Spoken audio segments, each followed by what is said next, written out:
listeners, and welcome to Never Seen It. This is a podcast about movies that we haven't seen yet.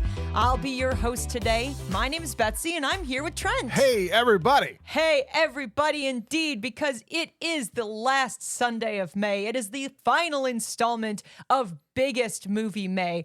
Trent, we have had 404 uninterrupted episodes, uninterrupted movies that we have done over the last 5 years. And we are going to finish this Biggest Movie May with a bang. But before we get to the movie, we're going to remind people of some upcoming things that we have going on with the podcast. Yeah, a little bit of an update before we get into the main meat of the episode because, hey, we don't really do this all that often, and it's kind of important that we tell you about this now. So as Betsy said, Biggest Movie May is coming to a close with this episode this Sunday. It is the end of May, and tomorrow, when you're listening to this, is June. Betsy, as you said, we have never, ever missed an episode, whether or not we were doing 2 episodes a week or just 1 episode a week every single Sunday. But guys, it's time. It is time for us to take a break. Starting in June, we're taking the entire month of June off from Never Seen It. However, for those of you who are patrons, you're still going to get every single Wednesday plus the Conversation Pit the first Friday of the month. You're still getting brand new content.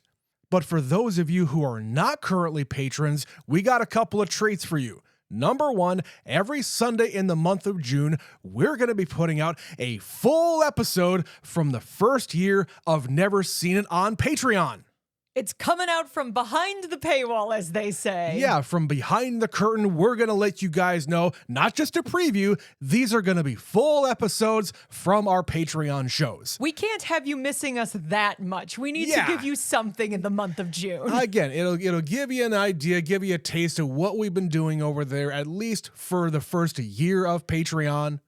So that is going to include an episode from the Never Seen It Movie Club, which is a show where we talk about our favorite movies, from the show Real Love that Betsy hosts, where we watch romance movies or rom-coms or something in the romance genre. There's also going to be an episode from the Wayback Machine, where we literally spin a wheel and land on any year between 1960 and 2010 and go to the theater and watch a movie that happens to be in the theater at the time. And the one tiny asterisk, this didn't actually come out the first year of Patreon, but it was the first year for this show. We're going to be also putting out something from our second year of Patreon when we started doing Never Scream It 101. So we'll have an episode from the second year that we're also going to be putting out because that's a show we're still doing.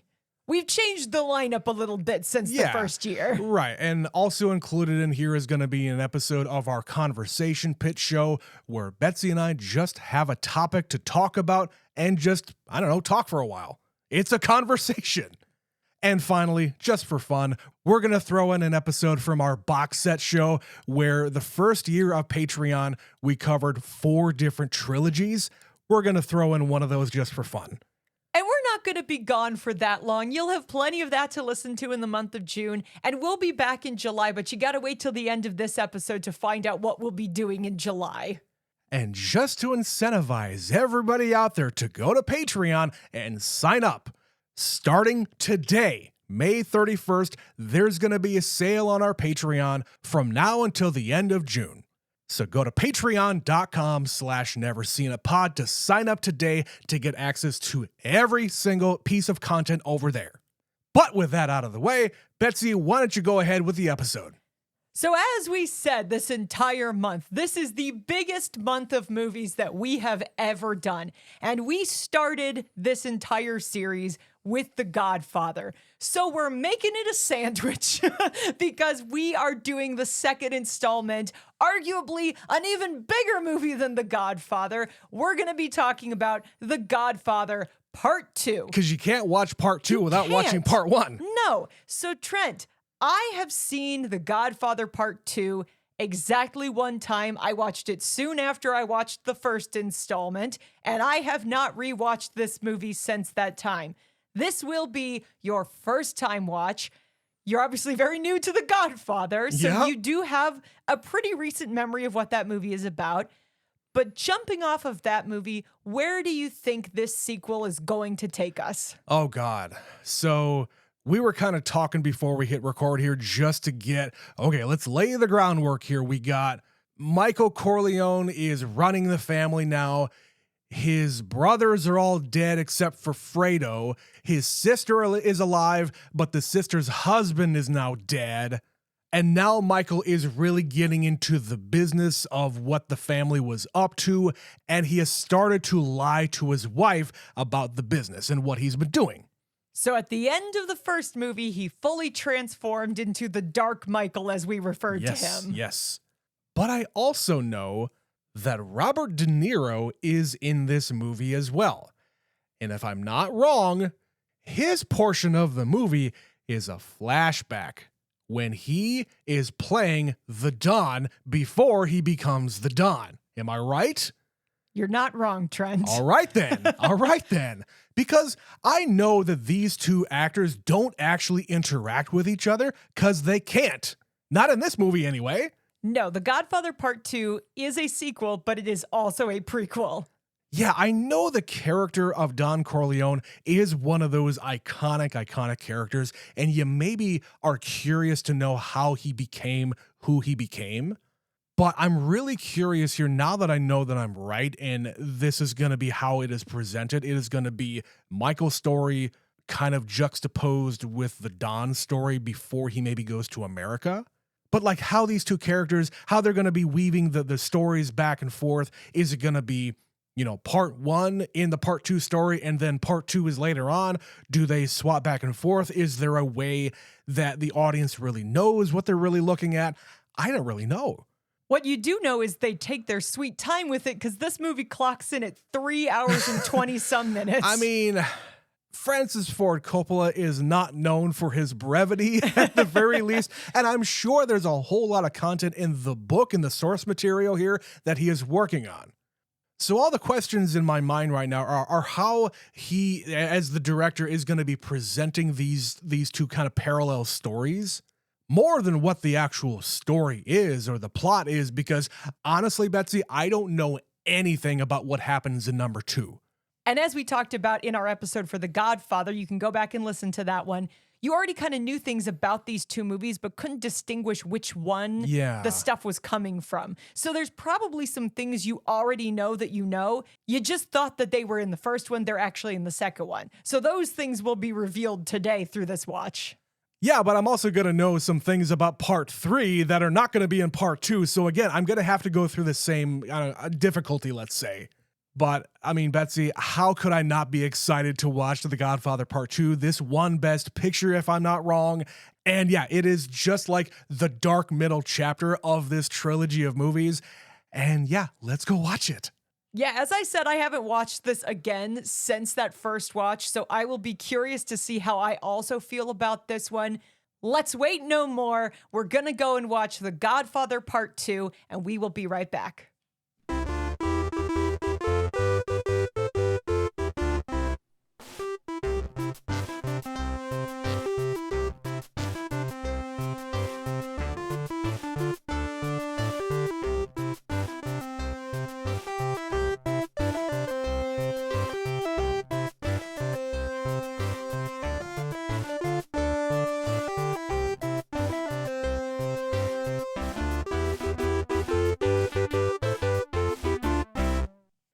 And that was The Godfather Part 2. Trent, how did you feel about this long-awaited sequel viewing? So this one is going to cause me to think about it a whole lot more than the first one. Because with the first one, I feel like I got all of the answers that I was really seeking, because it is such a long movie and they cover a whole lot of topics, but in my mind, they wrap everything up very nicely. In this one, holy crap, is there a lot more people and a lot more names and a lot more things that I gotta keep straight. So, all that being said, of course, yeah, the movie is just amazing, but in a different way as the first one. So I mentioned in the intro, I have seen this movie, and the takeaway I had at that time, like the original Godfather, I wasn't that big a fan, except for the parts with Robert De Niro. When I first watched The Godfather Part II, my takeaway was I could get down with this movie. I don't need all the stuff with Michael Corleone. That was kind of where I was 20 whatever years ago. Yeah. Today, I like this one more immediately than I did the rewatch of The Godfather a few weeks ago. And I think it's because of the parallel storytelling. Because how do you make a sequel that is also a prequel? And as I'm watching it, I'm going, okay, but why are we doing this? What is the point of this? Yeah, sure, it's fun, it's cool. Everybody loves to see origin stories. Oh, yeah. Even 50 years ago. But as you're watching those events unfold, it's the rise of one Godfather, and then it's told parallel to what is frankly a really sloppy, messy story with Michael, and just really showing you the differences between these two guys. I said it a number of times while we were recording the episode for The Godfather. In that movie, Al Pacino as Michael is very calm. He's very quiet. He's very put together. He never explodes. The closest he gets is right at the end of the movie, and even then it's just this tiny hairline fracture. And in that movie, he never does anything by himself. He is, yes, of course, he is scheming in his own head, but he is putting past all of the other brothers and the lawyer and everybody else involved here. He is not doing anything just off the cuff. In this one, he doesn't really trust anybody except himself. And when he does that, things go poorly. He is also way more paranoid, way more explosive. He's chucking people out of the room that he should really be keeping in his inner circle. They're making mistakes left and right.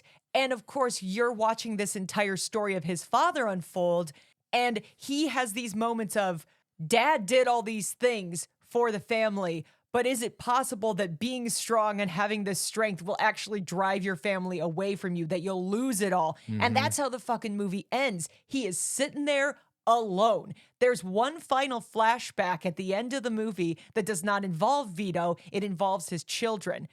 And they all get up from the table and leave the room, and Michael is sitting at the table alone. Because he made a decision by himself, not a part of the family. He didn't consult anybody. He made an impulsive choice.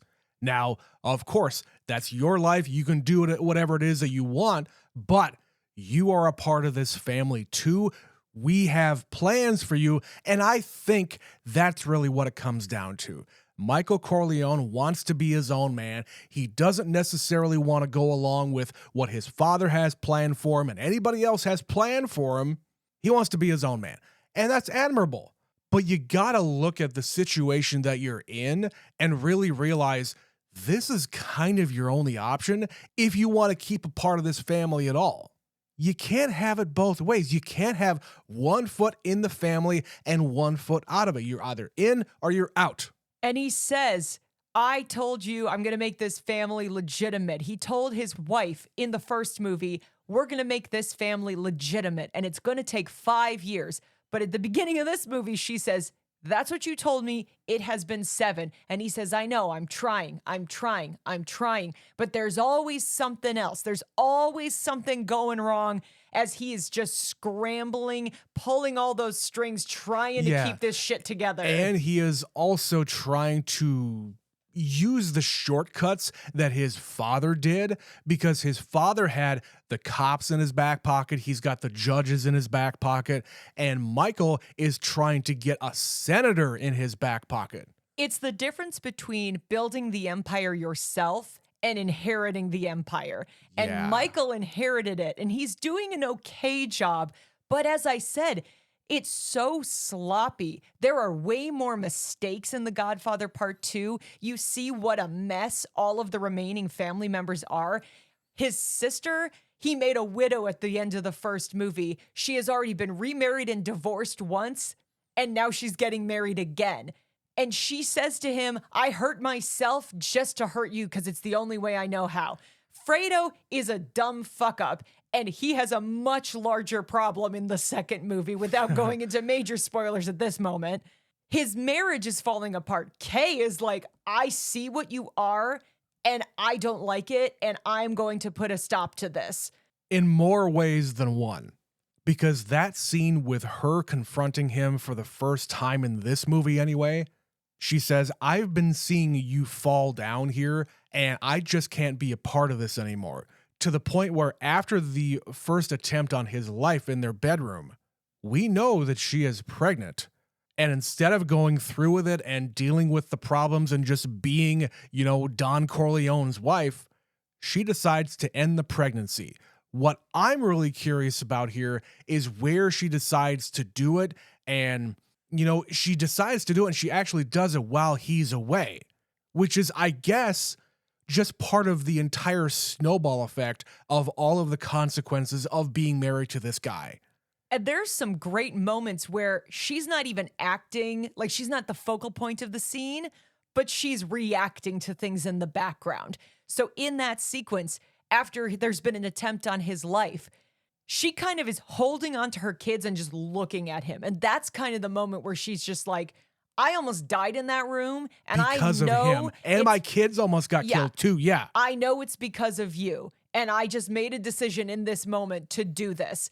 And later on, when he is testifying before Congress, when they're asking him all these questions and he's just fucking lying to all of them and she knows he is lying, if you watch Diane Keaton behind him, there's just all these reactions where she is just like, what the fuck have I gotten myself into? Yeah, I need to get away. I am before a senatory committee about the man and his family that he is running, this empire that he is running. Why am I associating myself with this? And why am I involving my kids in this? I'm going to get them the hell out of this situation. Because I feel like she's been around long enough to know that her son, his son, is going to be the heir apparent to this entire empire, and she doesn't want that for him. And you get all of this unfolding throughout the movie, and it just keeps happening. Like, we're piling on. Here's a bad thing, and here's a bad thing, and here's another bad thing. At the beginning, I wasn't so sure because it's a little bit confusing for me trying to understand, wait, who did what now? Because there's an attempt on his life. He goes to Miami. He tells Hyman Roth it was this guy. Then he goes to that guy and says it was Hyman Roth. Yeah. So I genuinely was confused for a while, like, okay, but who is it really? Because we're playing sides here. Like Michael did in the first movie, they're playing all sides. We don't know who his real enemies are. Right. Or is it the fact they're all his enemies? Because he tries to kill everybody in this movie. I think that's what it ends up being. And like you just said, I was confused too, because who's this Frankie guy? I never met him in the first movie. Apparently, he is now running the business in New York after the Corleone family hightails it to Nevada. And we also have a bunch of other people just kind of hanging around listening to the business and putting their 2 cents in, and they're following him around. Then they go to Miami, and then there's this other guy. I'm having a hard time in the first hour of the movie keeping things straight. And I know everything is gonna come together by the end. And honestly, you probably didn't even need to confuse yourself all that much because everybody's gonna fucking die. The thing I took away from the first part of the movie was we're making some parallels. There's a big party. It's a big day in his son's life. People are coming to see the Don. They're asking for favors, etc. So it's running similar in format to the beginning of the first one. Yeah. But the difference is in this sequence, people are kind of threatening Michael to his face, yelling at Michael, standing up to Michael in ways that nobody would fucking dare do to his father. Right, because I think it's also a respect thing, because the Godfather moniker, they kind of talk about a little bit in this movie. It was a term of endearment. People gave that nickname to him and he just accepted it as, another favor. Instead, Michael is on the warpath all the time. And how do you respect somebody like that who would stab you in the back if it means that his empire is going to grow by a minuscule percent? Because the first movie ends with, we're making peace, everything is copacetic, everything's fine, but it's Michael who says, fuck that, they're all gonna die. Yeah, I we're give at the war order. here. He is basically upsetting the order that has been in place now for decades and decades. But with the previous, all the different families who were involved here, with all those guys, It was an understanding. It's why they all come together after Sonny gets murdered. They all come together out of respect. There is a protection order on all of the heads of all of the families. But Michael is invalidating all of that because he just went after everybody as revenge. And I understand it. Everybody else involved here understands it. But think about how actual Vito Corleone responded to his son being horribly murdered in the first movie. He goes there hat in hand saying, we need to end this war. I am not going to come after you. However, if you go after Michael in any way, I'm going to come after you. So when you're talking about the first movie, he is justified in reacting, but he chooses not to. Michael, on the other hand, is always reacting. And he is playing all sides, as you were just saying. Vito shows a moment where he knows it's time to forgive and forget. Michael doesn't forgive, and he never fucking forgets. Because even with his own fucking brother. Even with his own brother. He tells his sister to her face, okay, we can mend some fences with Fredo. I'll make it okay. He goes into the funeral. He lets him hug him. It's all well and fine. Yeah, he gives this knowing look to the guy who was watching Fredo the entire time, because before this, he tells that guy, okay, I don't want to have anything happen to him while our mother is still alive, because I don't want to cause any additional pain to my mother. She has been through enough. Her husband died. Her son is dead. Her daughter is running wild. And now her youngest son is running the family in a really shitty way. And everybody's going to know if something happens to Fredo, who is responsible for it. Exactly. But he does not waste too much time at the end of the movie when his mother does die. It's not immediate. They wait a little bit of time. It's maybe days or weeks. Yeah. But then Fredo, goes out on the boat and never comes back. And I don't think anybody else necessarily knows what happened out on the water, but Michael fucking knows. And it's that thing again where you could let so many of these things go. The guy who testified against him in Congress, he tried to kill him. Special appearance by Danny Aiello, who I didn't know was in this, 2 weeks in a row. Uh-huh. So he tries to kill this guy. They botch it. He survives. He decides he's going to testify with the FBI. He's going to testify before Congress. And all it takes is Michael bringing that guy's brother just to show how he can get to him. Yeah. He's sitting next to me because I found him, and I could do more if I wanted to. This guy, and this, they kind of talk about it here. This guy, his brother, has probably never even left Italy. Maybe hasn't even left his hometown. So the fact that you were able to get him on a plane unharmed and get him through security just to show it to his brother, wow. And then he just starts saying, I made it all up. Take me for perjury. Lock me away. And they still want to kill him. Even after this, he is a loose thread. They need to resolve it. So because he's in prison and they cannot do anything about it, they basically visit him. They send the lawyer.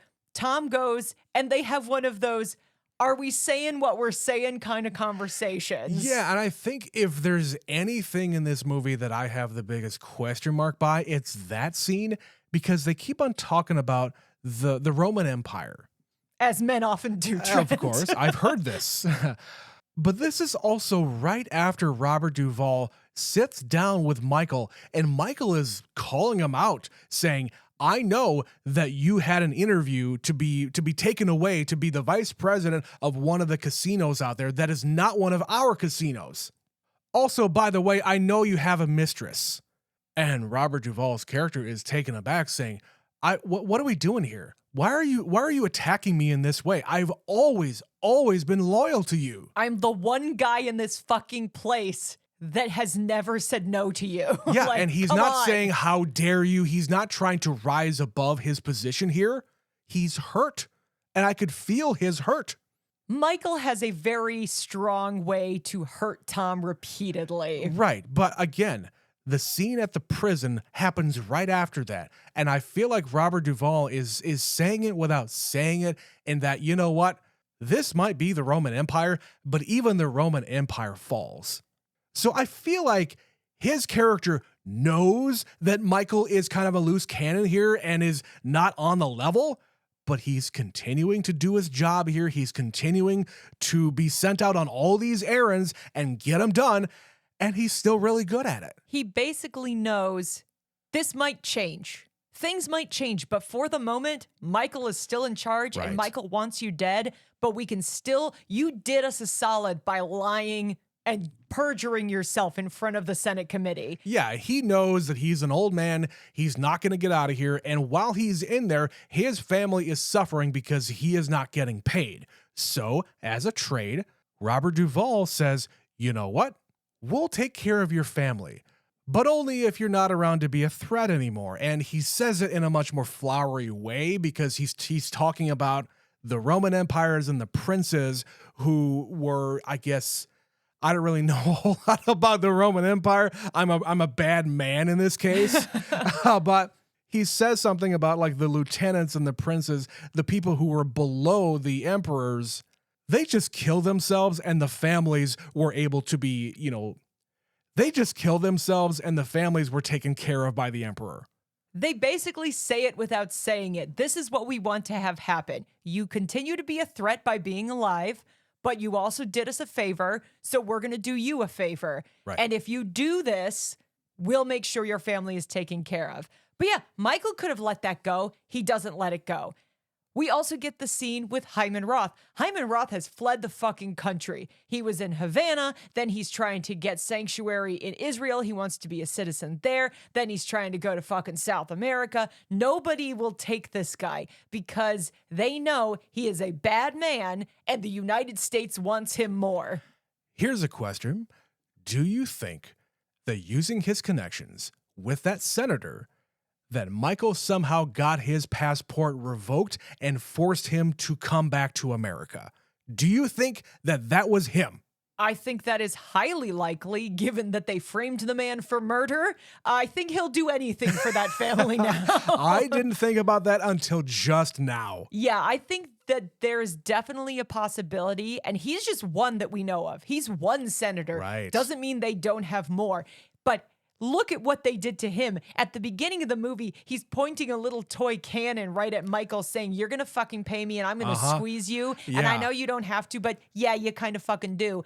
They framed him for murder. they framed him for murdering a prostitute, and then they have him in their pocket. But yes, he somehow manages to get this guy to come back to Miami because there are these dudes that are so impossible to get to. And again, they tried to kill Hyman Roth and they botched it. They just can't seem to get this done. It's not being executed the way the end of The Godfather was. When he said, I want 20 guys in all these places and we're going to do it simultaneously. He can't even get one guy taken care of in Havana. Here's the difference, though, between the way Michael is handling things very sloppily and in the first movie. Everything is kind of happening out in the open. People know they're testifying before goddamn Congress about what Michael Corleone and his crime family is up to. In the first movie, Vito has a lid on things. Nothing is really public. No one's really hanging around all that much. There are some FBI guys hanging out at his daughter's wedding, but that's the extent of it. People kind of know, but it's like there's no outrage behind it. They just kind of understand that, okay, this is kind of how things go. There's going to be gambling. There's going to be prostitution. We can't get rid of all of it. So let's let them take care of that in whatever way that they want to do it, as long as people are not getting hurt. Everybody's towing the line and respecting the boundary. Yeah, and I think that's what a lot of people forget.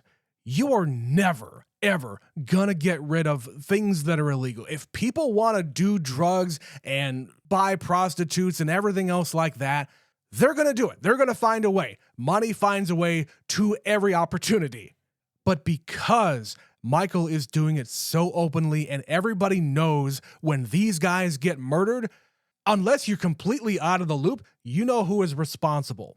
Yeah, like in Havana, he sends his own bodyguard to kill Hyman Roth, and he doesn't do it. He's looking for an opening. He gets the other guy because he's still in his hotel room, but then they're rushing this guy to the hospital. There's just too many people all around, and it just happens to be at the same time the fucking coup happens, and the president is like resigning, and everybody's trying to flee Cuba. So there's already a lot of chaos, and you still, even in the chaos, couldn't find an opportunity to kill this guy. That's how bad you are at this right now. And of course, everybody knows that's his bodyguard. All of Hyman Roth's people know exactly who is responsible, and they're all gonna come after you. And Betsy, he doesn't need to. He is a very sick man. He's being taken into custody as he is coming back into the United States. He is going to be put away for the rest of his very short life. And people point this out to Michael. Yeah. He's gonna be dead in 6 months. He's terminal. Like, let the man just die, and you can just let it be done. No one has to keep this battle going. But instead, Michael hires a guy to pose as a journalist who is asking a bunch of questions of this guy as he's being escorted by the military at the airport. They all know he's coming. They all know what's going to happen when he gets there. And then he kills the guy. And he also gets killed because it's so public. There's no way he's getting away with this. Yeah, he's the Jack Ruby. Which I think at this time, people are a lot more comfortable talking about, the Kennedy assassination and what happened to Lee Harvey Oswald and shit like that. So by the mid-70s, you can have kind of a reenactment of what happened with Jack Ruby. But anyway, it's a separate conversation.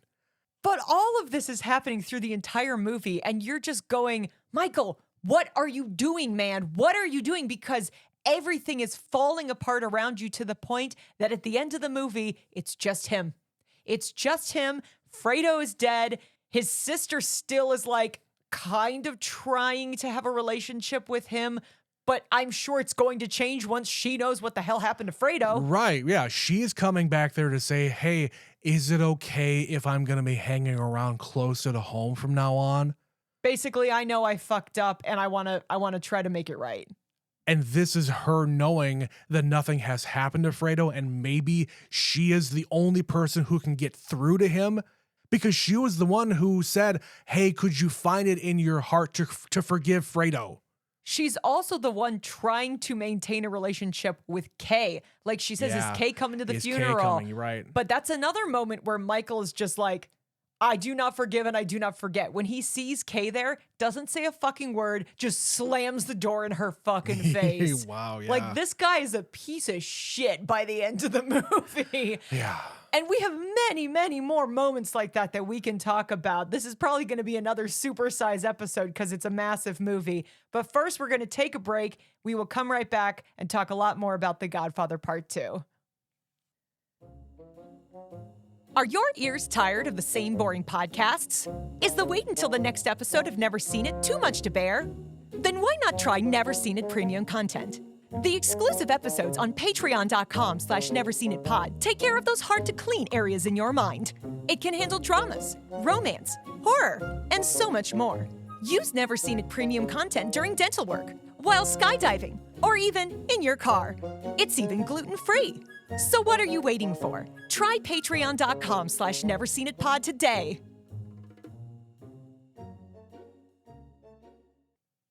All right, we've talked at length about the modern day, quote unquote, timeline with Michael and everything that's going on after the events of the first Godfather movie.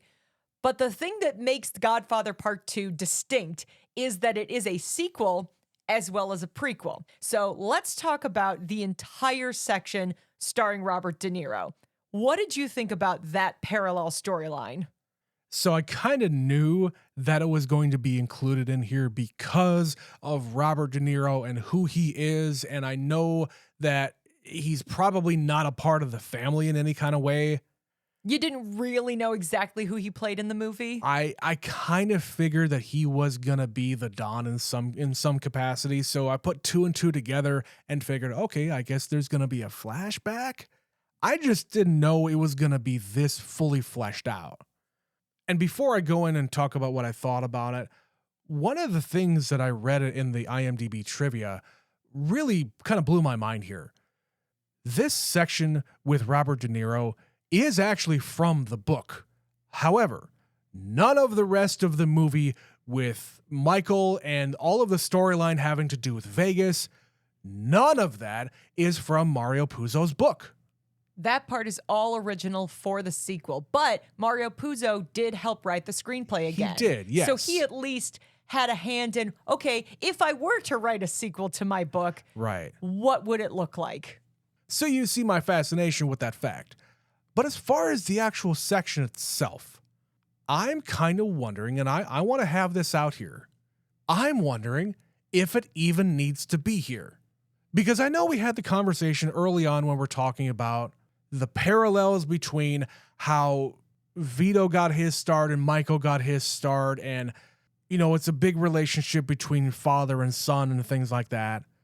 I'm really wondering if a whole lot of people even question whether or not the De Niro stuff needs to be in the movie at all. Well, as I said, it's my favorite stuff in the movie. The first time I watched this was the part I liked. I wasn't as into the rest of the story with Michael. And I think fundamentally it's just because when you have this movie like The Godfather that is so successful, it's the #1 movie for literal years. Like everybody has seen The Godfather. It's one of those movies where you look at it and go, does it even need a sequel? Like, why are we making a sequel? You need to justify it. You need to have a really good reason for it to be there. But having it be also a prequel, because Marlon Brando was such an iconic character in the first one, because everybody saw this movie, I kind of get it. I get where it's a jumping off point. Maybe they didn't expect it to be quite as much of the movie, as fleshed out as it was, but as you're writing the screenplay, I feel like it probably happened organically because there are a lot of parallels to why are you showing so much of this and you're showing so much of that. Because if it was just like one scene or a couple of scenes, it would not need to be there. I would agree with you. Why the fuck did we waste our time? But it's so well made and it tells us so much information about how we got here and how he built this empire that I like it. And I think it's maybe because it's more screenplay than it is from a book. That is fair.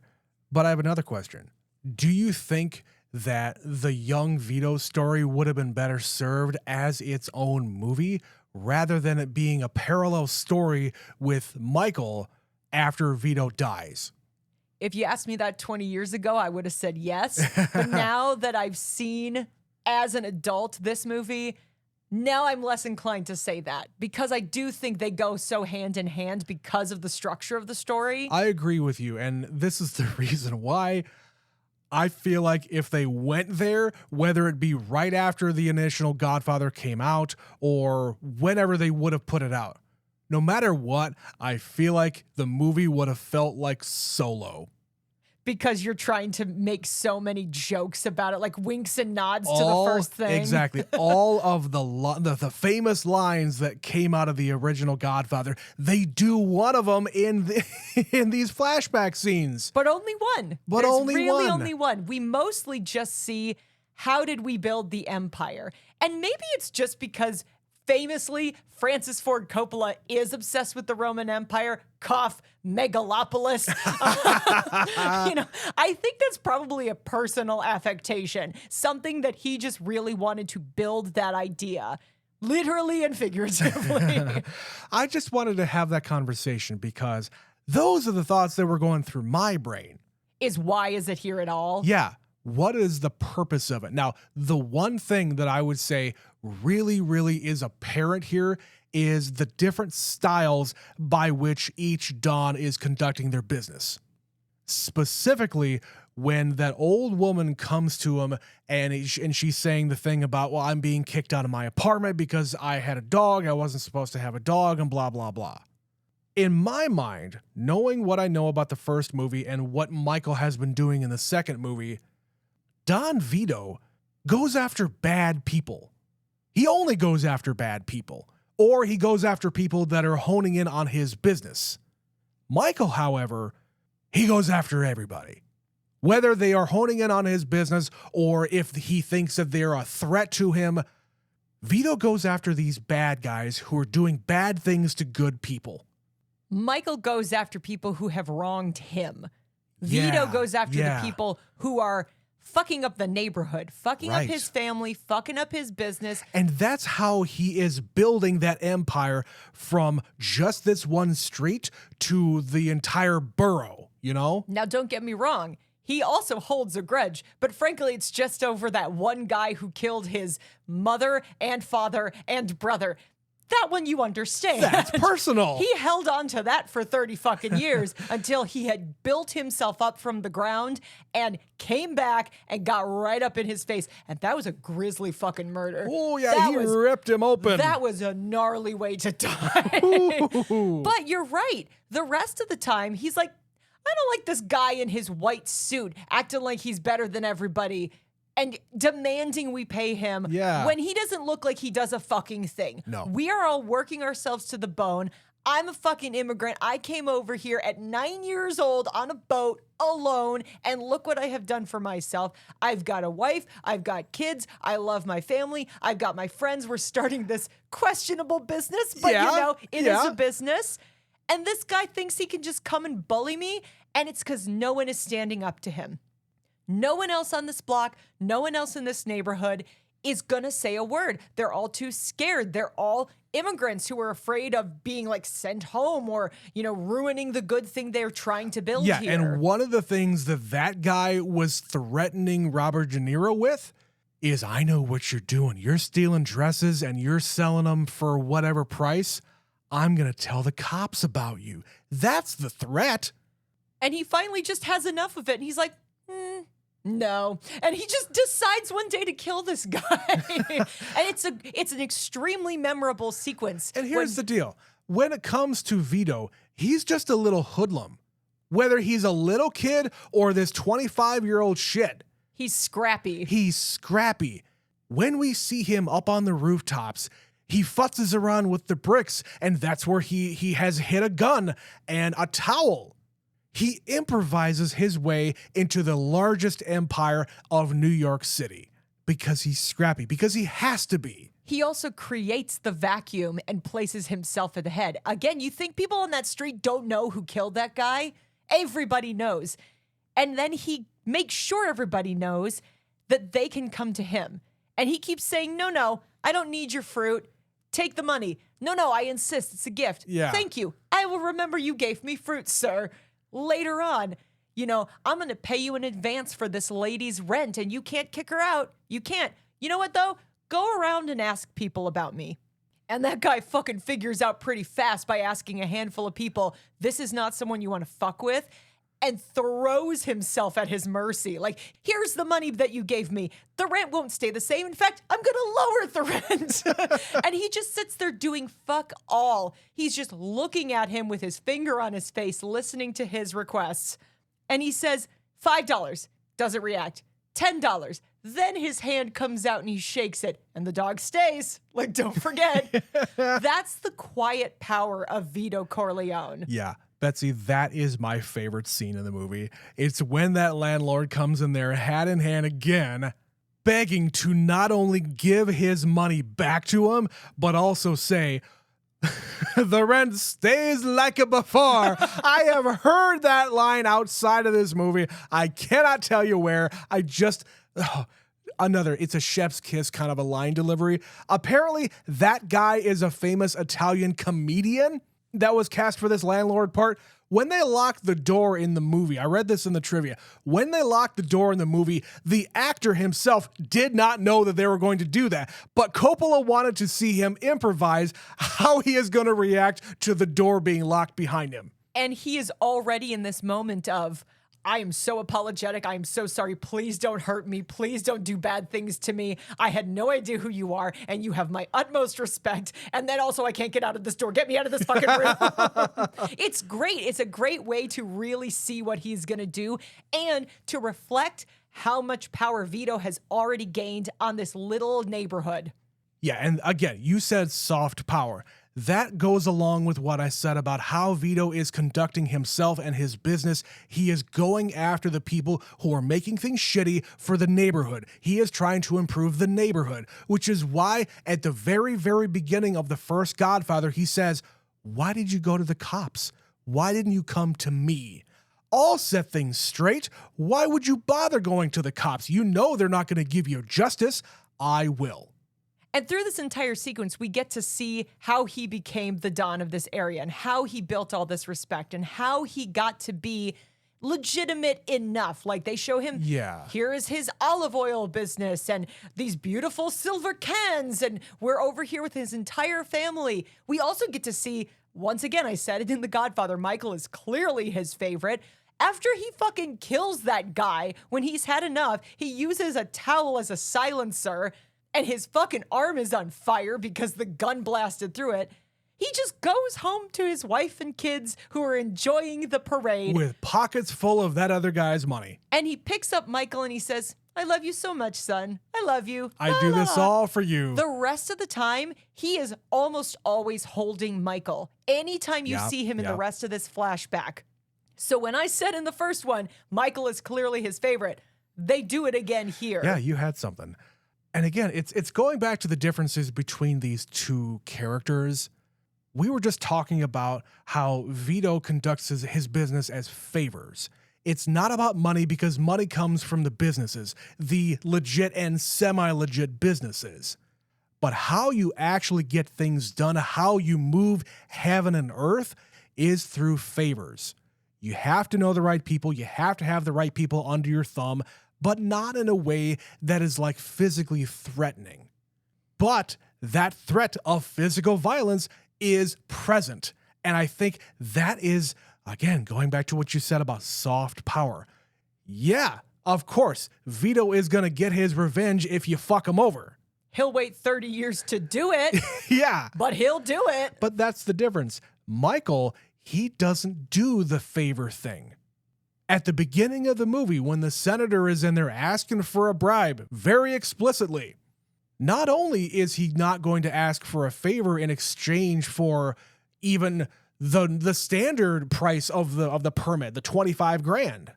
Not only is he not asking for a favor, he's actually asking for a favor for him. Like, not only am I not going to bribe you, this normal fee, I'm not going to pay that either. But in that moment, he kind of just is like, fuck you. Like, oh, yeah. What he's effectively saying is fuck you. Sure. But what you expect is, okay, I'm going to say no, but then in the next scene, you know, the guy's going to wake up with a horse head in his bed or something intense. And we don't actually see that. It comes way later in the movie. Yeah, instead, he wakes up with a dead prostitute. They have to like build a case. They have to figure out what the dirt is and then do something about it. It is not immediate. There is nothing immediate about his no. Vito and his crew and his way of doing it was, you say no today, you'll say yes tomorrow. It goes back to my favorite scene in the first Godfather. When he is having that meeting with the guy who is trying to get him into the narcotics business, he shakes his hand at the end saying, no, thank you, but good luck with your narcotics business. As long as it doesn't interfere with my business, I wish you good fortune. Best of luck on your future endeavors. Yeah, exactly. That's the difference. And I really don't feel like we needed to have the prequel stuff. I think it just reinforces what Michael is doing, and it helps that the Robert De Niro sections are very short. When I'm looking at my notes here, I separate one era from the other with just a line. The lines with the young Vito are like 2 lines in my notes. The rest of them are all about the Michael sections. Because it isn't the focal point, but it is necessary information so you can see how different it is from what Michael is currently doing. And yeah, that's why I'm saying I think it is kind of necessary just to illustrate they had very different styles. Michael is not doing his finest work. No, and as I said, it is not a necessary thing, but it does reinforce what the message is. But did you like it? Going back to the original question. Going back to the original question half an hour ago. Yes, I actually do, because you see his humble beginnings and you see him building something from absolutely fucking nothing. You also get to see Robert De Niro in his earliest Oscar-winning role, showing us what he's got, what he is made of. Apparently, he auditioned for the original movie, didn't get a part, but then they said, you know what? That guy, let's put him in the movie. Yeah, in the trivia, Coppola said, you know, I was going to offer the young Vito Part II Marlon Brando because they made Brando up to look a lot older than what he actually was. They thought about offering it to him, but then Coppola said, you know what? I remember De Niro putting in a really good performance in his audition, I'm going to cast him instead, and didn't even offer it to Brando. And the role is a little bit tricky because the instinct is you have to be Marlon Brando as Vito Corleone. Yeah, do an impression. You have to do an impression. And he really doesn't do much except near the end. Yeah. He kind of starts talking more back here. That's the only thing he does. He starts. It's very gradual. It's very gradual. It's very subtle. And when it starts, he's not doing that. It's something that he develops over time. And Trent, I don't know if you saw this in the trivia. He spoke 17 words of English in the entire movie. Yeah. The rest of the role is not in English. And like other people in this movie franchise, he does not speak Italian. He had to learn how to speak this for the movie. Right. Yeah, it just reinforces that both De Niro and Pacino, their legacies were cemented with this trilogy.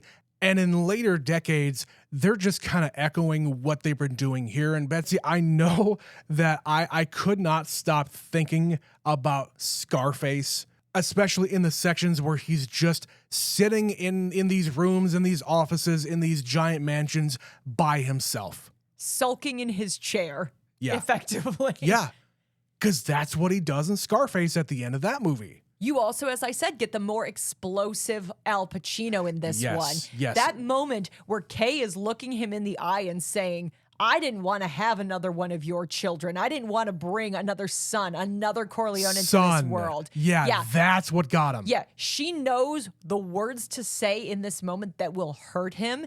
And you just see the quivering lip and his eyes are so full of rage. You can see it bubbling and then it explodes.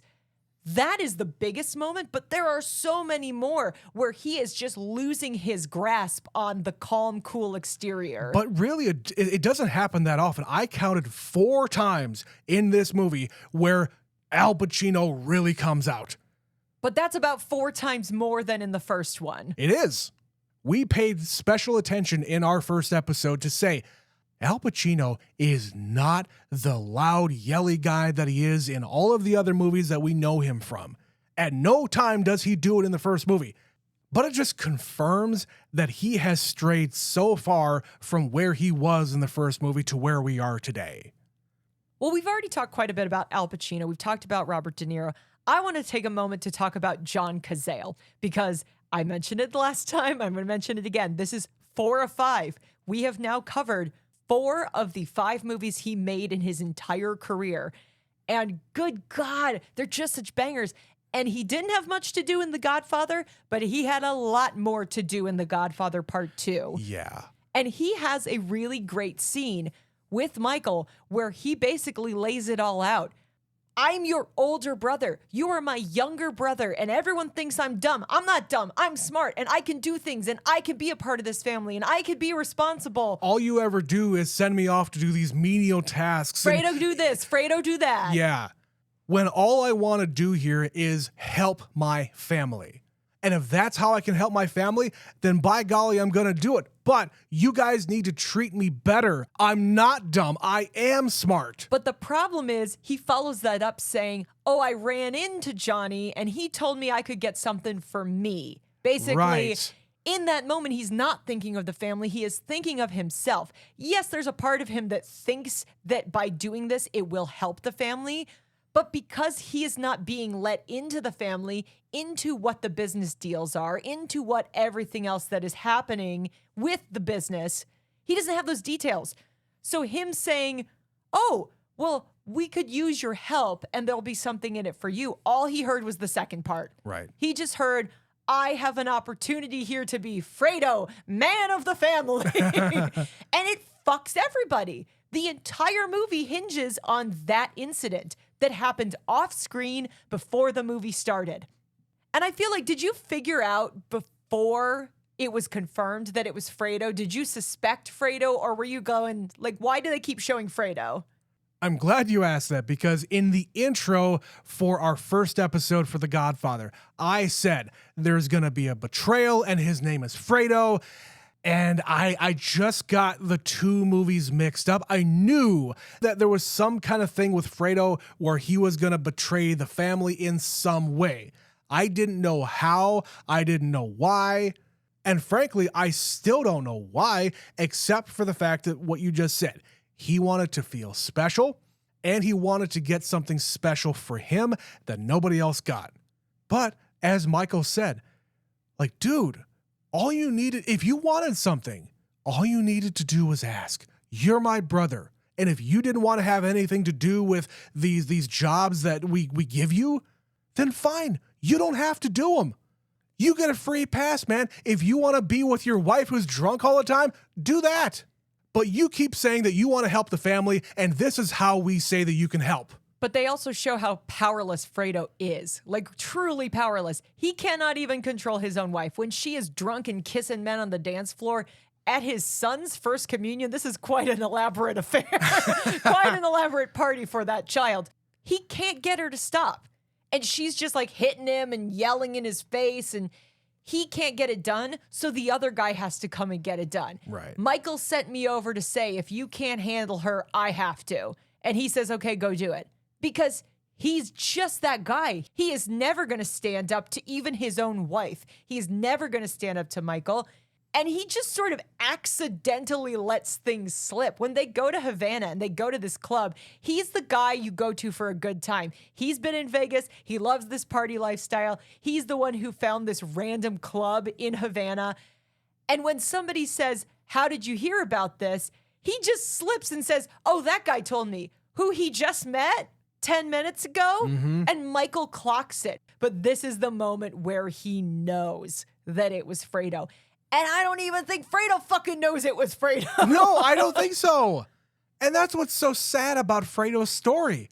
He wants to help his family so much. And if he can get a little bit extra on the side that nobody else knows about, because he probably also sees everybody else doing their little side deals, he's still going to do it. And he's just not smart enough, and they don't trust him enough to include him in everything, and that's fine. He should be fine with that. But no, he wants to help his family, and because he is connected as much as he is, other people take advantage of him, and they manipulate him in a way that gets him what they want. Classic middle child syndrome. The middle son gets the short end of the stick, and it leads to his ultimate demise. And he's so contrite at the end of the movie, where he's like trying to be friends and show his son, like, I'm a good father figure, a good uncle figure. I'm going to teach you fishing. I'm going to teach you my secrets.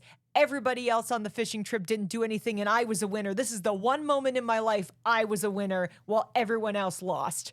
And he's saying a Hail Mary on the boat while he's being killed. Do you think he knows he's going to die in that moment? I think he does. I feel like he probably does, because it's not usually characteristic of Michael to be like, oh, I have to call my son over here right now. Yeah, right now. Here's the deal. I feel like Fredo was just trying to buy some time by hanging out with the son. Keeping his nephew around protects him from anything surprising that would happen. When the nephew is called away, it was already over. It was already over. Because the guy who was going to do the hit anyway is going to be in the boat, and he was never going to do the hit while they're out on the boat. Not with the kid there. No, that's what I mean. So he tried to keep the kid around him as much as possible to not only, pass along the things that, a good uncle would, but also for his own protection. So I had a thought, changing topics ever so slightly back to the Roman Empire. There's the moment where they're at his mother's funeral and he asks Tom, can I see Michael? And he says, fuck no. Under no circumstances is Michael going to let you see him. And it's up to Connie to convince Michael, let it be in the past. He is so sorry. He wants to be a part of this family. Can you forgive him? And he comes in and he sees Fredo sitting there very sad at the table, and Fredo hugs him. And we get this shot of him just like digging his fingers into Michael. Yeah. All of a sudden, I was thinking of Gladiator. In Gladiator, there is that sequence where the old Caesar has told his son, I'm not putting you in charge. And Joaquin Phoenix cannot fucking handle it. Minor spoilers for Gladiator. It's a 26-year-old movie. I don't guys. even remember the scene, but okay. He murders his own father. He basically, it's the same kind of a thing where his son is crying, he buries his head in his chest, but instead his son holds on to him and he smothers him to death.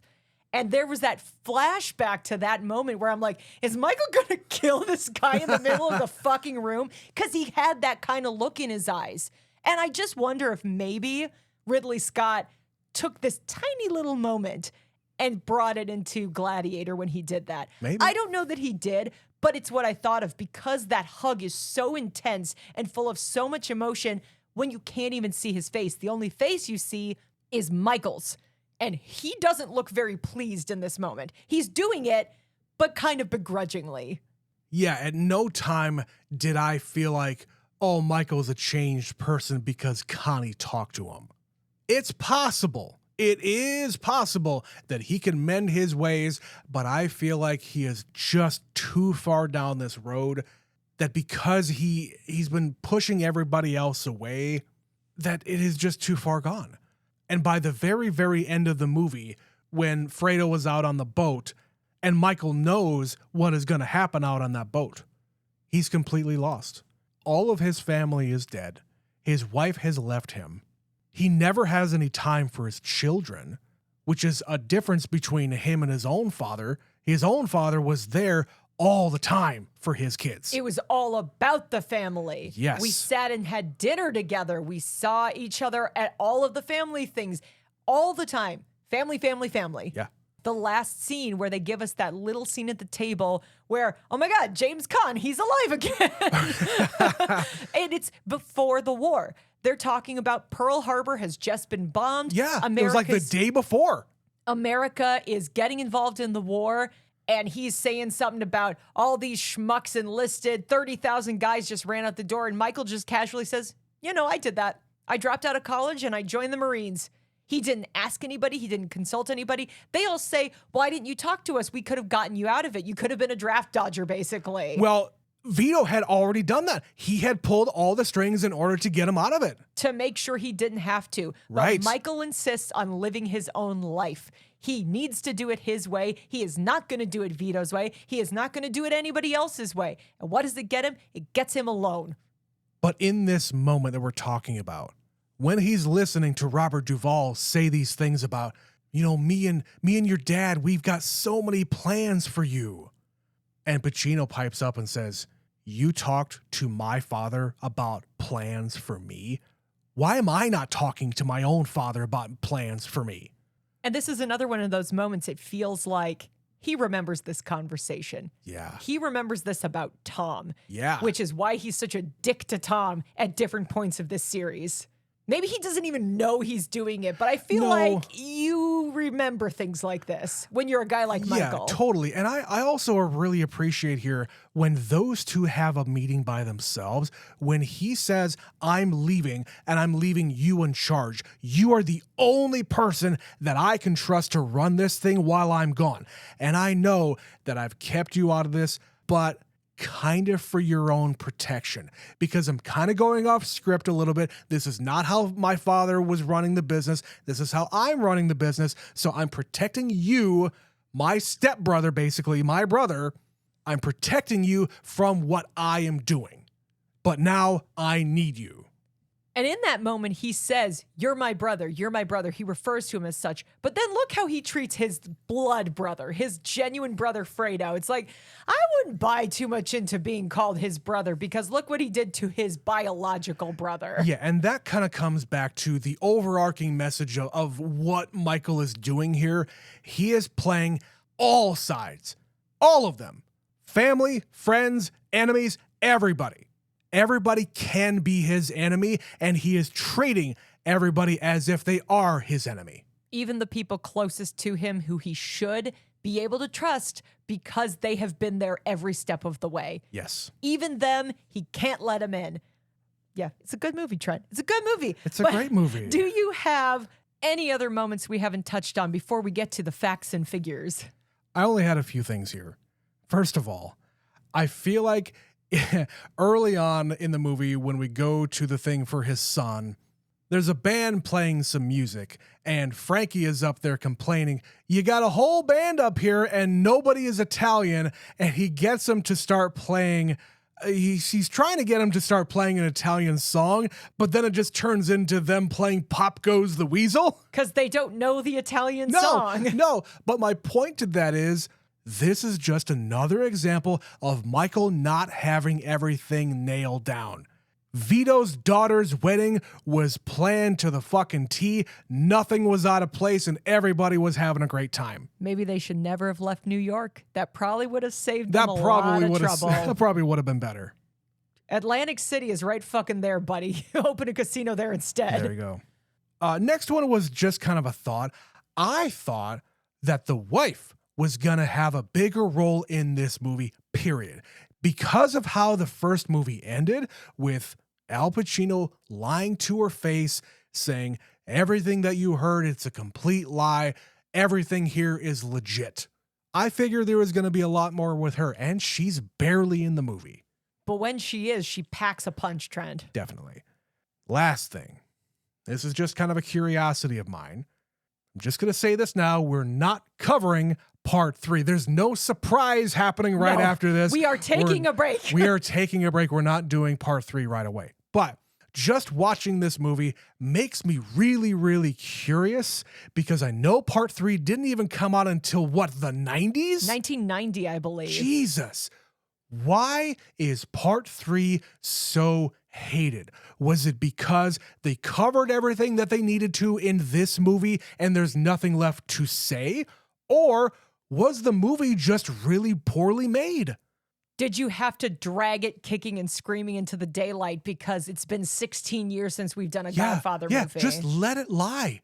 I am infinitely more curious to watch Part 3 now. Now that I've seen 1 and 2, of course I'm going to have to do 3. I don't know when we're going to do that. But I'll say this now. We're going to do Part 3 eventually. It's going to happen. It's going to happen. So those are just kind of my thoughts here. I know, Betsy, you always do some research for Big Movie May, especially Biggest Movie May, and this is the biggest one out of the bunch. What do you got to tell me? Well, Trent, like its predecessor, this could be an entire episode just by itself. So I've only selected some because this movie is another one that is in lots of lists. It gets lots of references other places. But I'll tell you some things about The Godfather Part II. So this was the first sequel to win the Academy Award for Best Picture. It is also the only film with a prequel storyline to be nominated for Best Picture. Okay. The other sequel being Return of the King, by the way. Yes. Robert De Niro is one of only 9 actors to win an Academy Award for a role primarily in a language other than English. It is the first film sequel to receive 5 Academy Award nominations for acting. It got a lot of supporting nominations. In total, it was nominated for 11 Oscars and it won 6. So it won Best Picture, Best Actor in a Supporting Role, Best Director, Best Writing for Adapted Screenplay, Best Art Direction, and Best Original Dramatic Score. But it was also nominated for Al Pacino in a leading role, Michael Gazzo for Best Supporting Actor, Lee Strasberg for Best Supporting Actor, Talia Shire for Best Supporting Actress, and Best Costume Design. Wow. And apparently, it was Talia Shire's suggestion to Francis Ford Coppola that the miscarriage actually be an abortion. And he thanked her for this idea because he was like, that's a great idea. It is. And he wrote that scene for her later in the movie because if she didn't have that scene, Talia Shire's not in this movie very much. You're right. So when I saw that she was nominated, I went, where is it coming from? Because she was barely in the beginning. This is why. He thanked her contribution by giving her an even better scene for herself, and she got a nomination for it. This was voted the 7th greatest film of all time by Entertainment Weekly. It was the highest ranked sequel on their list, and it was only 6 places behind The Godfather. So those two both ranked very high on that list. It was included on Roger Ebert's Great Movies list. It was posthumously listed as one of Akira Kurosawa's top 100 favorite films. Okay. In 1997, it was on the AFI list of 100 greatest movies as number 32, When they did the list again 10 years later, it was still number 32. It did not move. Wow. It was selected for preservation in the National Film Registry in 1993. This was the first sequel inducted into the film registry as well. It is included among the 1001 movies you must see before you die. It is in the top 250 narrative feature films on Letterboxd. It was the highest grossing film for Paramount Pictures in 1974 and the 7th highest grossing picture in the United States for the year. It has a 96% approval rating on Rotten Tomatoes. In 1992, The Godfather Part II was featured on Sight and Sound's director's list of the 10 greatest films of all time. It came in at number 9. In 2002, it came in at number 2 on the same list. Okay. On the 2012 list, the same magazine ranked it number 31 by critics and number 30 by directors. So it basically keeps showing up on the Sight and Sound list every single time they put one out. In 2006, the Writers Guild of America ranked the film's screenplay the 10th greatest ever. In 2002, along with The Godfather, this film made the list of the top 100 essential films of all time by the National Society of Film Critics. The movie was also made for $13 million and globally made $93. So it was not by any means as big a success as The Godfather, which I was pretty surprised by, frankly. For the number of people that say The Godfather actually succeeds in being better than its predecessor, the fact that it didn't make as much money by over half in the box office, that movie made a shit ton of money. This one did not make nearly as much. Maybe it's the Brando effect. People didn't really know who Pacino was. Like, why are you putting this young guy in the position of being the Don when I want Marlon Brando? Maybe, but if you saw the first one, why wouldn't you go see the second one? I agree. That's the only thing I can think of, though. But yeah, none of those things are a surprise to me. These movies have just been on the lips of every single film critic out there, director, writer, actor, producer. Everybody under the sun loves the Godfather movies 1 and 2. And it is rare that there is a list out there of best movies of all time that doesn't include both of them. That's a unique thing because you might get a list where Lord of the Rings: Return of the King is on it, but maybe not Fellowship, or maybe just Fellowship, but not Return of the King. Sure, even Two Towers is never on there. No, but even think about the original Star Wars trilogy. 1 and 2 are certainly on there, but 3 is not. But even in that situation, if you're forced to pick, most people just pick Star Wars. They stop there, or they just pick Empire. They stop there. Right. It's rare to have both 1 and 2 consistently getting ranked. And they are definitely different movies. They could stand on their own for the most part. Totally. And I don't know whether or not this was ever thought as a trilogy, but you could absolutely look at Godfather Part 2 and say this is the dark middle chapter. Because this movie is fucking dark. And as you said, it ends with Michael alone, and he's older. Something I read really quickly was that is supposed to be in 1968. Like, it's been literally years. Oh, shit. And he's just sitting there getting gray by himself, still wearing his wedding ring. Yeah, I did. Hasn't I did taken notice that off yet. Yeah. But he is just old and alone. And maybe the third one will make sense as to how old he is and how alone he is. But that will have to wait for another time because, like we said, we're not doing number 3 at this moment. But we would like to hear from you. Again, I'm guessing some of you have seen The Godfather Part 2. God, I hope so. So send us your thoughts to neverseenitpod@gmail.com. We did get a few messages about our recent movies. We recorded those a little bit in advance because we were just recently on vacation. So this is going to cover a lot of ground because I think we've got something for each of the last 2 movies that we covered. First, we got an email from our friend Seth over at Movie Friends about Crouching Tiger, Hidden Dragon. He says, "Hello. I just finished your episode on Crouching Tiger, Hidden Dragon, and I wanted to help fuel along Trent's curiosity about, quote, what else am I missing in regards to world cinema, but specifically martial arts films. First, I want to recommend a film called The 8-Diagram Pole Fighter. That is a weird name for a movie. It is. One of my favorites, and the ending in particular will have you losing your mind, especially when you consider what little technology they had to do these things back in 1984. Second, I want to mention One-Armed Swordsman. The title tells you what it's about, but man, this movie is incredible.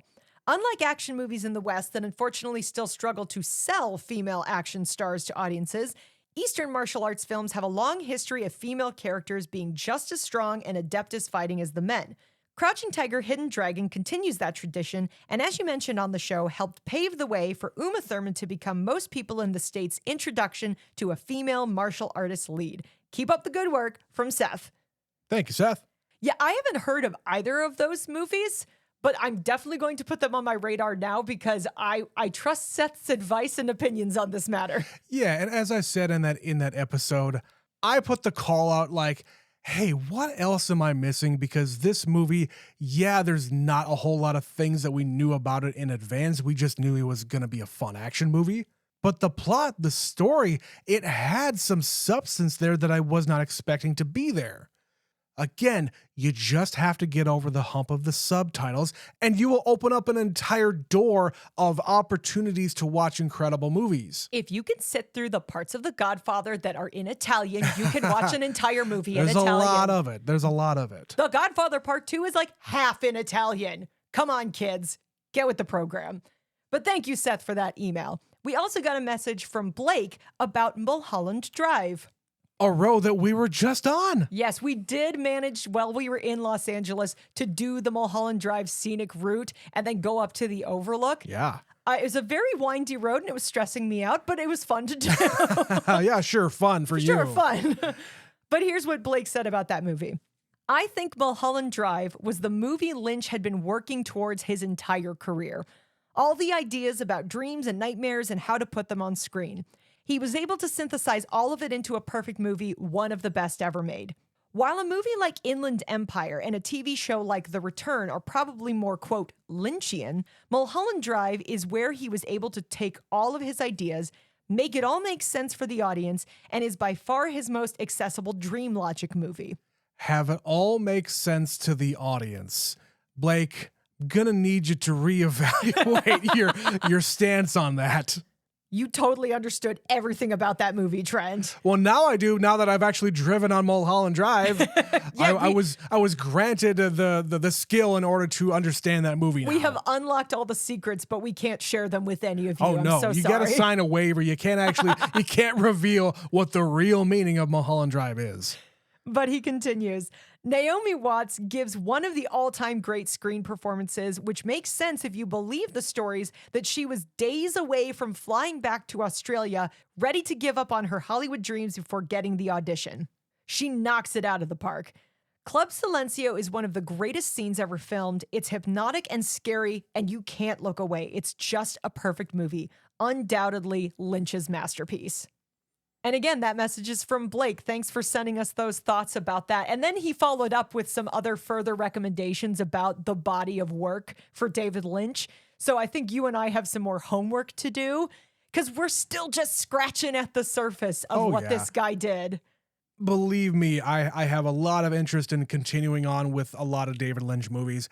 I just don't know where to put them yet because, number one, I don't really know much about them to like put them into a series other than just doing a whole bunch of David Lynch.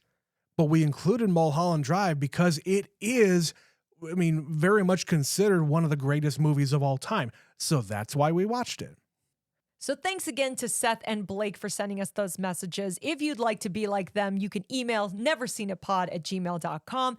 If you're not old school and don't really use email, you can also message us on any of our social media platforms. We see those messages on there. We're on all the major platforms. You can click the link in the episode description to find all of those. If you send us a message on any of them, we are going to see them. And as Trent mentioned in the intro, we are running a special right now on our Patreon. That's patreon.com/neverseenitpod. So you don't have to wait one extra moment while we take a month off to get other content from us. Yeah. Reminder, next week we are not going to be putting out a brand new Never Seen It show, but you are going to get some content every single week and even some extra stuff that we're going to be throwing in there. I don't know when. So make sure that you are checking out the stuff that we are putting out. Maybe you'll find something that you really, really like, and you're going to go to Patreon and sign up during our special discount month when we are taking a break. And it's not a long break, guys. It's just the month of June. Yeah. We'll be back in July. And Trent, what will we be doing when we come back in July? Well, Betsy, we just brought back Big Movie May. It's one of our favorite series that we do on this show. One of our other favorite series is our Decade series, where we go back all the way 60 years, 50 years, 40 years, 30 years, 20 years, 10 years, and a movie from this year. Guys, come back in July for the start of our next Decade series, where we start in 1966. Until then, we thank you for listening to the last 404 episodes. Thank you for listening to Biggest Movie May. We'll be back in a few weeks. Until then, we thank you for listening. My name is Betsy. And my name's Trent. We'll see you then. See ya.